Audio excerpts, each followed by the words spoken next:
എല്ലാവർക്കും top secret by കൺമണി എന്ന YouTube ചാനലിലേക്ക് സ്വാഗതം.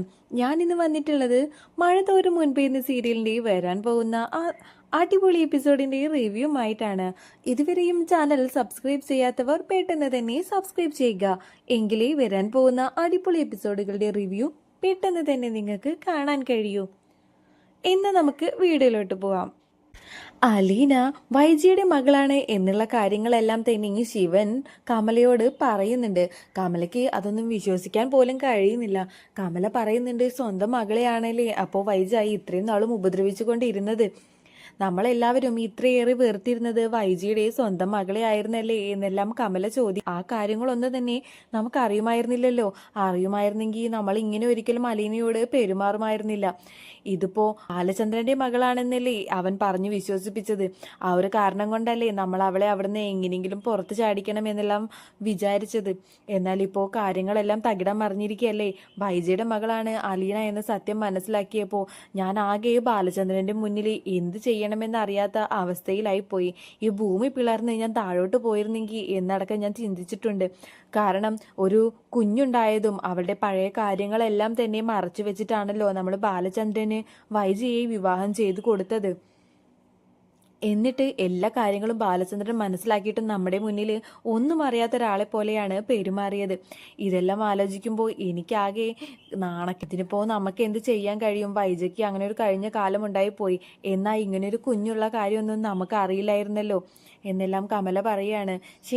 എന്നാലും വൈജയുടെ മകളായിരുന്നോ അലീന? ഈ കാര്യങ്ങളൊന്നും വൈജ അറിഞ്ഞിട്ടില്ലല്ലോ.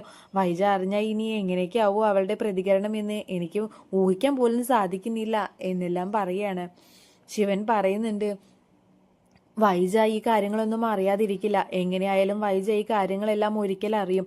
ഇതെല്ലാം അറിയുമ്പോൾ അവളുടെ മാനസിക നില തെറ്റാതിരുന്നാൽ മതി എന്ന് പറയാണ്. ആ കാര്യത്തിൽ എനിക്കും സംശയമുണ്ട്. വൈജ വെറുത്ത് വെറുത്ത് വെറുത്ത് അത്രയും വെറുത്തു പോയ ഒരാളാണ് അലീന.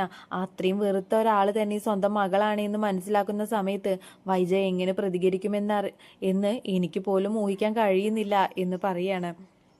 എന്നാൽ അതല്ല, എല്ലാ കാര്യങ്ങളും നമ്മുടെ ഏട്ടന് അറിയാമായിരുന്നു. ഏട്ടൻ എന്നാൽ ആ കാര്യങ്ങളൊന്നും ആരോടും തുറന്നു പറഞ്ഞില്ല. തുറന്നു പറഞ്ഞിരുന്നെങ്കിൽ നമുക്ക് കുറച്ചും കൂടി അങ്ങനെയെല്ലാം പറഞ്ഞുകൊണ്ടിരിക്കുകയാണ് ശിവനും കമലയും. കമല മനസ്സിൽ വിചാരിക്കുന്നുണ്ട്, ഈ കാര്യങ്ങളെല്ലാം വൈജയെ അറിയിക്കുക തന്നെ വേണം. അവൾക്ക് ഭയങ്കര അഹങ്കാരമായിരുന്നല്ലോ അവളുടെ വീട്ടിലത്തെ കാര്യങ്ങളെല്ലാം പറഞ്ഞുകൊണ്ടൊക്കെ. അതുകൊണ്ട് ഇതേ സമയം ശിവൻ പറയുന്നുണ്ട്, എന്താ കമല നീ ആലോചിച്ചുകൊണ്ടിരിക്കുന്നത് എന്ന് ചോദിക്കുകയാണ്. ഹേയ്, ഈ കാര്യങ്ങളെല്ലാം വൈജി അറിഞ്ഞിട്ടുണ്ടെങ്കിൽ എന്താവും എന്ന് ആലോചിക്കുകയായിരുന്നു ഞാൻ എന്ന് പറയുന്നുണ്ട്. ഇപ്പൊ തൽക്കാലം അവൾ ഈ കാര്യങ്ങളൊന്നും അറിയണ്ട. അവളിപ്പോ അത്രയും മോശം കണ്ടീഷനിലല്ലേ ഉള്ളത്. അവളുടെ അസുഖമൊക്കെ ഒന്ന് ഭേദമായി വരട്ടെ. എന്നിട്ട് അവളുടെ പ്രതികരണം എന്താവും എന്നെല്ലാം നോക്കി നമുക്ക് പതുക്കെ കാര്യങ്ങളെല്ലാം പറയാം. ഈ കാര്യങ്ങളൊന്നും ഇപ്പൊ അവളെ അറിയിക്കണ്ട എന്ന് പറയാണ്. കമല ചോദിക്കുന്നുണ്ട്, ഈ കാര്യങ്ങളെല്ലാം രോഹിത്തിനും ബബിതയ്ക്കും ഒക്കെ അറിയുന്നതാണോ എന്ന് ചോദിക്കുകയാണ്. രോഹിത്തിനും ബബിതയ്ക്കൊന്നും അറിയില്ല. പക്ഷേ കൃഷ്ണമോൾക്ക് ഈ കാര്യങ്ങളെല്ലാം തന്നെ അറിയായിരുന്നു. ഈ കാര്യങ്ങളെല്ലാം തന്നെ ബാലചന്ദ്രന് കൃഷ്ണമോളോട് തുറന്ന് പറഞ്ഞിട്ടുണ്ടായിരുന്നു. അവളും ഇതൊന്നും ഒരാളോടും പറയാതിരിക്കുകയാണ് ചെയ്തത്. എല്ലാം അറിഞ്ഞുകൊണ്ട് തന്നെയാ അന്ന് അലീനയെ അവരെല്ലാം കൂടി സപ്പോർട്ട് ചെയ്തിരുന്നത്. എന്നാൽ നമ്മളൊന്നും അറിയാതെ വെറുതെ ആട്ടമാടുകയായിരുന്നു എന്ന് പറയുന്നുണ്ട് ശിവൻ. ഇതേ സമയം ബബിതയും രോഹിത്തും മുറിയിൽ നിന്ന് ഇറങ്ങി വരുന്നുണ്ട്. എന്നിട്ട് ശിവനോട് ചോദിക്കുന്നുണ്ട്, അമ്മയ്ക്കിപ്പോൾ എങ്ങനെയുണ്ട് അങ്കിൾ എന്ന് ചോദിക്കുകയാണ്. കുഴപ്പമൊന്നുമില്ല, ഇപ്പം അവൾ ഓക്കെ ആയി വരുന്നുണ്ട് എന്നെല്ലാം പറയുന്നുണ്ട്. അല്ല, എന്തായി ആ അലീനയുടെ കാര്യം? അവളിപ്പോഴും അവിടെ തന്നെയല്ലേ ഉള്ളത് എന്ന് ചോദിക്കുകയാണ്. ഇനിയിപ്പോൾ തൽക്കാലം നിങ്ങൾ അലീനയുടെ കാര്യമൊന്നും അന്വേഷിക്കേണ്ട. അവൾ എന്തേലും ചെയ്യട്ടെ. അമ്മയുടെ കാര്യമല്ലേ ഇപ്പോൾ കൂടുതലും നമ്മൾ ശ്രദ്ധിക്കേണ്ടത്. അതുകൊണ്ട് അമ്മയുടെ അസുഖമൊക്കെ മാറാൻ വേണ്ടി നന്നായി പ്രാർത്ഥിക്കുക എന്ന് പറയാണ്. ബബിത പറയുന്നുണ്ട്, ഇനി എങ്ങനെ ആ വീട്ടിലോട്ട് കയറി ചെല്ലണമെന്ന് പോലും എനിക്ക് അറിയില്ല. അന്ന് അച്ഛനെ എതിർത്തുകൊണ്ട് ഇറങ്ങി പോന്നതാണ് അവിടെ നിന്ന്. അലീനയുള്ള ആ വീട്ടിലോട്ട് എനിക്ക് പോവാൻ തന്നെ തോന്നുന്നില്ല. അവളുടെ മുഖം കാണുമ്പോൾ തന്നെ എനിക്ക് ദേഷ്യം വരും എന്നെല്ലാം ബബിത പറയാണ്. ശിവൻ പറയുന്നുണ്ട്, അങ്ങനെയൊന്നും പറയാതെ മോളെ. അവളെ ഇനി നിങ്ങൾ പഴയ മനസ്സ് വെച്ചൊന്നും കാണരുത്. അവളുടെ അടുത്ത് ദേഷ്യമെല്ലാം നിങ്ങൾ കുറയ്ക്കണം. എല്ലാ കാര്യങ്ങളും നമ്മൾ ക്ഷമിക്കാനും സഹിക്കാനൊക്കെ പഠിക്കണ്ടേ എന്ന് പറയാണ്. ഇതെന്തപ്പോൾ അങ്കിൾ ഇങ്ങനെയൊക്കെ പറയുന്നേ? അങ്കിളിനും അലീനയെ ഒട്ടും ഇഷ്ടമില്ലായിരുന്നല്ലോ, ഇപ്പം എന്താ ഇങ്ങനെയൊക്കെ പറയുന്നേ എന്ന് ചോദിക്കുന്നുണ്ട് ബബിത. അല്ല, ഒരാളോട് നമ്മളിങ്ങനെ ദേഷ്യം വെച്ചോണ്ടിരിക്കുന്നത് എന്തിനാ? എന്തൊക്കെ പറഞ്ഞാലും ഇപ്പോൾ ബാലചന്ദ്രൻ അവളെ സ്വന്തം മകളായി ഏറ്റെടുത്തിരിക്കുകയല്ലേ. അപ്പോൾ പിന്നെ നിങ്ങളുടെ ചേച്ചിയായിട്ടല്ലേ അവൾ വരുന്നത്. അതുകൊണ്ട് നിങ്ങൾ ഇനി പ്രശ്നത്തിനൊന്നും പോവണ്ട. അവളെ നിങ്ങളും ചേച്ചിയായിട്ട് തന്നെ കാണാൻ പഠിക്കണം എന്ന് പറയാണ്.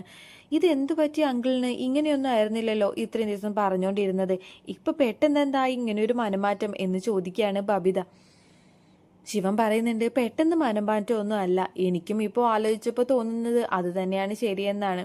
കാരണം ഈ അലീന ആരോരുമില്ലാത്തൊരു പെണ്ണല്ലേ. അവൾ അവിടെ കഴിഞ്ഞു പോകുന്നതുകൊണ്ട് നമുക്ക് ആർക്കും ഒരു ബുദ്ധിമുട്ടും ഇല്ലല്ലോ. അവൾ ആ വീട്ടിലെ ജോലികളെല്ലാം ചെയ്ത് ഒരു സെർവൻ്റായിട്ട് തന്നെയല്ലേ ഇപ്പോഴും കഴിഞ്ഞു പോകുന്നത്. ബാലചന്ദ്രൻ മകളായി അവളെ ഏറ്റെടുത്തു എന്നൊരൊറ്റ കാര്യം മാത്രമല്ലേ ഉള്ളൂ. അല്ലാതെയും മറ്റുള്ളവരെ മനസ്സിലാക്കാനുള്ള സെർവൻ്റ് തന്നെയല്ലേ. അതുകൊണ്ട് അവളുടെ എന്തിനാ ഒരു ദേഷ്യം? ഒരു സെർവൻ്റ് ഒരു വീട്ടിൽ എങ്ങനെ പോകുന്നോ അതേപോലെ അവളും ജീവിച്ചു പൊക്കോട്ടെ. അതെല്ലാം കണ്ടില്ല കേട്ടില്ല എന്ന് വെച്ചാൽ മതി നിങ്ങൾ എന്ന് പറയുന്നുണ്ട് ശിവൻ. ശിവന്റെ പെട്ടെന്നുള്ള മനമാറ്റത്തിൽ ബബിതയ്ക്കും രോഹിത്തിനും സംശയം തോന്നുന്നുണ്ട്. ബബിതയും രോഹിത്തും പരസ്പരം പറയുന്നുണ്ട്, അങ്കിളിന് എന്തോ ഒന്ന് പറ്റിയിട്ടുണ്ട്. അല്ലാതെ ഇത്രയും നാളും അങ്കിൾ ഇങ്ങനെയൊന്നും ആയിരുന്നില്ലല്ലോ പറഞ്ഞത്. ഇതിൻ്റെ ഇടയിൽ വേറെ എന്തൊക്കെയോ കാര്യങ്ങൾ നടന്നിട്ടുണ്ട് എന്ന് പറയാണ് രോഹിത്ത്. ബബിത പറയുന്നുണ്ട്, അത് തന്നെയാണ് എനിക്കും തോന്നുന്നത്. പക്ഷേ നമ്മളിനി എങ്ങനെയാണ് ആ വീട്ടിലോട്ട് കയറി ചെല്ലുന്നത്? അച്ഛനെ എതിർത്തുകൊണ്ടാണ് നമ്മൾ അവിടെ നിന്ന് ഇറങ്ങിപ്പോകുന്നത് എന്ന് പറയാണ്. അച്ഛനെ എതിർത്ത് നമ്മൾ ഇറങ്ങിപ്പോകുന്നെന്നുള്ളത് ശരി തന്നെയാ. എന്നാൽ അമ്മ വന്നാൽ നമുക്ക് തിരിച്ച് അങ്ങോട്ട് തന്നെ പോവാതിരിക്കാൻ കഴിയില്ലല്ലോ. അതുകൊണ്ട് നമ്മൾ അങ്ങോട്ട് തന്നെ എന്തായാലും പോവണം എന്ന് പറയാണ്. ബബിത പറയുന്നുണ്ട്, കൃഷ്ണമോള് വരാതിരുന്നത് അവൾക്ക് നല്ല ബുദ്ധിയുള്ളതുകൊണ്ടാ. അവൾ അങ്ങനെ ഇറങ്ങിപ്പോന്ന് കഴിഞ്ഞു. രേവതിക്കുട്ടിയെ അന്വേഷിച്ച് ഒരാൾ വന്നതിൻ്റെ ഈ വിഷമത്തിലാണ് ഗ്രേസമ്മയും മാമച്ചനും. രേവതിക്കുട്ടിക്കും ഇനി അലീനയ്ക്കുള്ളത് പോലെ തന്നെ രേവതിക്കുട്ടിക്കും ഇനി അവകാശികൾ ഉണ്ടായിരിക്കുമോ? തന്നെ വിട്ട് അവളെങ്ങാനും പോയി കളയോ എന്നുള്ള പേടിയിലാണ് മാമച്ചനും ഗ്രേസിയമ്മയും. ഇത് പലവട്ടം രേവതിക്കുട്ടിയോട് ചോദിക്കുന്നുമുണ്ട്. ഇങ്ങനെ ഒരു അലീനയുടെ പോലെ നിനക്കും ഒരു അച്ഛനും അമ്മയും ഉണ്ടെങ്കിൽ നീയും ഞങ്ങളെ വിട്ടുകൊണ്ട് പോവോ? നീ അവരുടെ കൂടെ പോവോ എന്നെല്ലാം ചോദിക്കുന്നുണ്ട്. എന്നാൽ രേവതിക്കുട്ടിയെ എല്ലാവരുടെയും മുന്നിൽ നിന്ന് പറയുന്നുണ്ട്, ഞാനെന്താ പോയാൽ എന്നെല്ലാം പറയാണ്. പക്ഷേ രേവതിക്കുട്ടിയുടെ മനസ്സിൽ ഒരുപാട് സങ്കടം തോന്നുന്നുണ്ട്. രേവതിക്കുട്ടിയും മനസ്സിൽ വിചാരിക്കുന്നുണ്ട്, ഞാൻ അങ്ങനെ എൻ്റെ അവകാശം ചോദിച്ചുകൊണ്ട് ഒരാൾ വന്നാൽ എനിക്കങ്ങനെ പോവാൻ കഴിയുമോ? എന്നെ സ്വന്തം മകളായി കാണുന്ന ഇവരെ രണ്ടുപേരെയും ഇട്ടുകൊണ്ട് ഞാൻ എങ്ങനെയാണ് പോകുന്നത്? എന്നെ പ്രസവിച്ച അമ്മയ്ക്കോ എൻ്റെ അച്ഛനോ എന്നെ ആവശ്യമില്ലാത്തത് കൊണ്ടായിരിക്കുമല്ലോ എന്നെ ഉപേക്ഷിച്ച് കളഞ്ഞത്. എന്നാൽ ഇപ്പോൾ അങ്ങനെ ഒരാൾ എന്നെ അന്വേഷിച്ച് വന്നാൽ എനിക്ക് എങ്ങനെയാണ് അവരുടെ കൂടെ പോവാൻ കഴിയുന്നത്? ഇത്രയും സ്നേഹമുള്ള ഇവരെ വിട്ടുകൊണ്ട് എനിക്ക് ഒരിക്കലും പോവാൻ കഴിയില്ല എന്നെല്ലാം മനസ്സിൽ വിചാരിക്കുന്നുണ്ട് രേവതിക്കുട്ടി. വീട്ടിലാകെ ഒരു നിശബ്ദത പടർന്നിരിക്കുന്ന സമയത്താണ് ഗ്രേസിയമ്മ വന്ന് രേവതിക്കുട്ടിയോട് ചോദിക്കുന്നത്. എന്താ രേവതിക്കുട്ടി, നീ എങ്ങനെ നിന്നെ അന്വേഷിച്ച് ആരെങ്കിലും വന്നു കഴിഞ്ഞാൽ അവരുടെ കൂടെ നീ പോവോ? നിന്റെ അച്ഛനും അമ്മയും നിന്നെ അന്വേഷിച്ച് വന്നാൽ നീ അവരുടെ കൂടെ പോവോ എന്ന് ചോദിക്കുകയാണ്. രേവതിക്കുട്ടി പറയുന്നുണ്ട്, എന്താ ഈ പറയുന്നേ? എനിക്ക് എങ്ങനെയാണ് പോകാൻ കഴിയുന്നത്? എനിക്കൊരു അമ്മയുടെ സ്നേഹവും അച്ഛൻ്റെ സ്നേഹവും എല്ലാം തന്നിട്ടുള്ളത് നിങ്ങൾ രണ്ടുപേരും അല്ലേ. നിങ്ങളുടെ രണ്ടുപേരെയും ഇട്ടുകൊണ്ട് പോവാൻ എനിക്ക് ഒരിക്കലും സാധിക്കില്ല.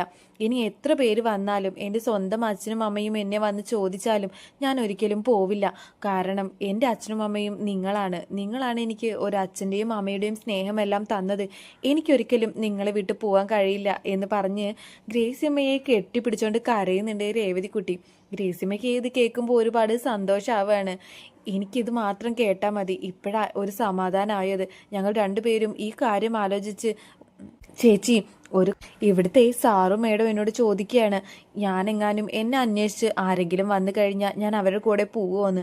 ചേച്ചിക്ക് സംഭവിച്ച പോലെ എന്നെയും ആരെങ്കിലും വന്ന് അന്വേഷിച്ച് കൂട്ടിക്കൊണ്ട് പോവോ എന്നെല്ലാമാണ് ഇവിടെയുള്ളവർക്കൊക്കെ പേടി. എന്നാൽ ഞാൻ പറഞ്ഞു, ഞാൻ ഒരിക്കലും അങ്ങനെ പോവില്ല. എന്നെയും ഇതുപോലെ ആരെങ്കിലും അന്വേഷിച്ച് വരുമോ ചേച്ചി എന്ന് ചോദിക്കുന്നുണ്ട്. അലീൻ, ഞാൻ എന്താ മോളേന്ന് എന്നോട് പറയുക? എൻ്റെ അവസ്ഥ പോലെയല്ലല്ലോ എന്ന് എൻ്റെ കാര്യം. നിനക്ക് ഒരുപാട് സ്നേഹം തരുന്നുണ്ട്. നിന്നെ ഇപ്പോൾ സ്വന്തം മകളെ പോലെയല്ലേ കാണുന്നത്. നീ ഇപ്പോൾ മറ്റൊന്നും ചിന്തിക്കണ്ട. അങ്ങനെ ആരെങ്കിലും വന്നാൽ അത് നമുക്ക് അപ്പം നോക്കാം എന്ന് പറയാണ്. അതല്ല ചേച്ചി, എനിക്ക് പേടിയാവുകയാണ്. ഇനി അങ്ങനെ ആരെങ്കിലും വന്ന് എന്നെ അന്വേഷിച്ച് അവരെ കൂടെ കൂട്ടിക്കൊണ്ട് പോവുമെന്ന്. ഇത്രയും നല്ല ഇവരെ വിട്ടുകൊണ്ടൊന്നും എനിക്ക് പോവാൻ കഴിയില്ല. നീ ഇപ്പോൾ അതൊന്നും ആലോചിച്ച് വിഷമിക്കേണ്ട. വെറുതെ എന്തിനാ ഓരോന്ന് ആലോചിച്ച് കൂട്ടി ഇങ്ങനെ ടെൻഷൻ അടിക്കുന്നത്?